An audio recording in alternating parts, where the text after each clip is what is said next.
Hello guys මම ලෝකේ තියෙන ලොකුම කඩදාසි රොකට් එක හදන්න තමයි යන්නේ.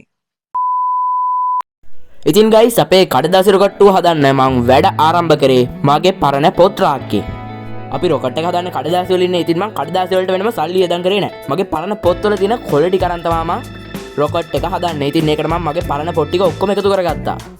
ඔන්න ගයිස් මම හොයලා අපේ වැඩේට පරණ පොත් එකක් හොයාගත්තා. මේ පොත් එකෙන් අපි කොළ කඩලා රොකට් එක හදාගමු. මම හිතනවා මේ පොත් එක මදි කියලා. ඉතින් අපි තවත් පොත් ගමු මේ වැඩේට. ගම්මයක් කියන්න බැරි වුණා. මම ටක් ගාලකින් ගම්මයක් අරන් එන්න. මම පොත් හෙව්ව හෙවිල්ල කියන්නේ මට ගම් එක ගේන්නත් අමතක වෙලා.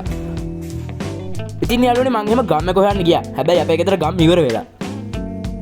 අයියෝ ගයිස්. ගෙදර ගම් ඉවර වෙලා. මෙන්න මේ පොඩ්ඩ විතරයි තියෙන්නේ. මේ පොඩ්ඩ නම් අපිට මදි වෙයි.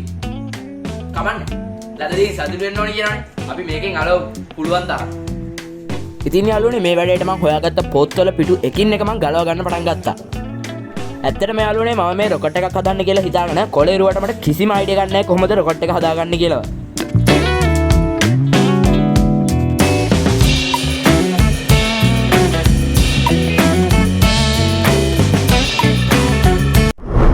ඔන්න ගයිස් මම පොත්වල කොළ ටික නම් කඩාගත්තා. දැන් අපිට කොළ තියෙනවා, ගම් බෝඩ් එකකුත් තියෙනවා. මේක හදන්න තව ප්ලෑන් එකක් ගහගත්තේ නැහැ නේ. ප්ලෑන් එකකුත් ගහමු.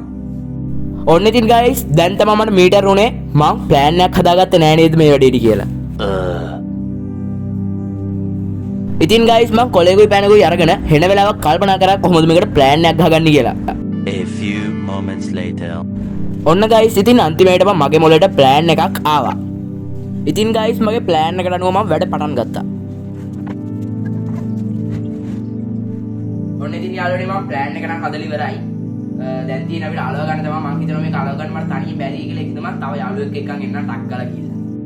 ඉතින් ගයිස් ඔන්න ඔය වෙලාවේ තමයි මට හිතුනේ මට මේ වැඩේ තනියෙන් කරන්න බැරි වෙයි කියලා. ඒකෙන් තමයි තව යාළුවෙක් එක්කන් එන්නත් ගියා.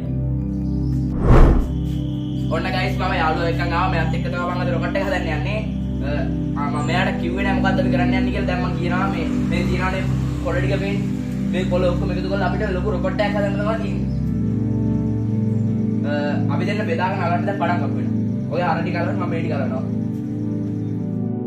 ඔන්න ඉතින් ගයිස් මමයි මගේ යාළුවයි කොළ අලවන වැඩේ නම් පටන් ගත්තා.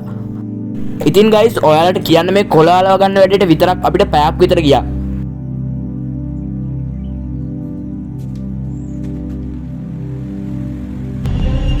ඉතින් ගයිස් මේ වැඩේ කරද්දී අපිට වෙලා යනවා දැවුනේවත් නැහැ.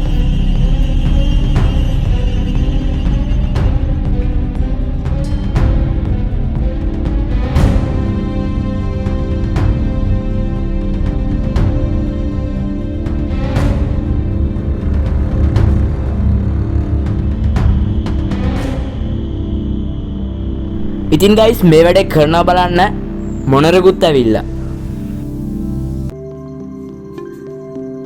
ඔන්න ගයිස් අපි තීරු ටික අලව ගත්තා. දැන් තියෙන අපිට මේ තීරු ටික ඔක්කොම එකතු කරලා ලොකු කොලයක් විදිහට අලව ගන්න තමයි.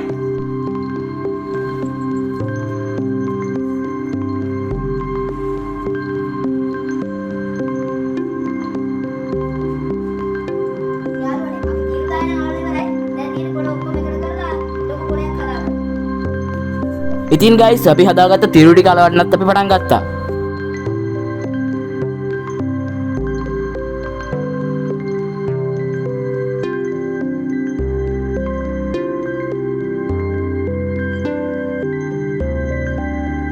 ගයිස් සෝ පැයක මාර්ග විතර මෙහෙමකින් පස්සේ අපි සම්පූර්ණ කොළේම අලව ගත්තා. දැන් ඉතින් ඊළඟට තියෙන රොකට් එක හදාගන්න තමයි. ඉතින් ගයිස් අපිට කොළ අලවල පාට්ට මහන්සි ඒකින්ද අපි තේ ටිකක්වත් බීලා ඉන්නම් කියලා තේ බොන්න පටන් ගත්තා. ඔන්න ගයිස් අපි අපේ ලෝකේ ලොකුම රොකට් එක හදන්න තමයි යන්නේ. එහෙනම් බලමු අපි හදන විදිය. ඔන්න බලන්න.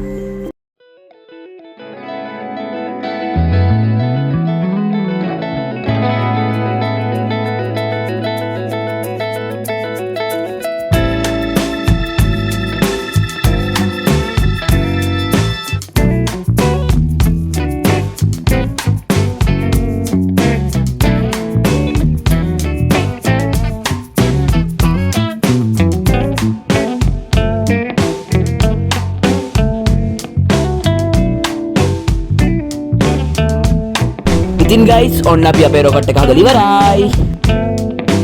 දැන් තියෙන්නේ මේක ගුවන්ගත කරන්න.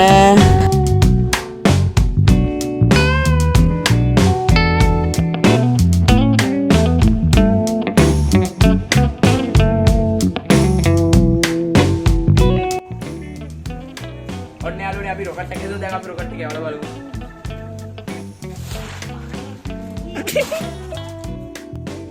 ඉතින් යාළුවනේ පාට්ටම දුකයි අපේ මහන්සිය වතුර ගියා අපේ රොකට් එකට පණ නැහැ පොඩ්ඩක්වත්. A few moments later.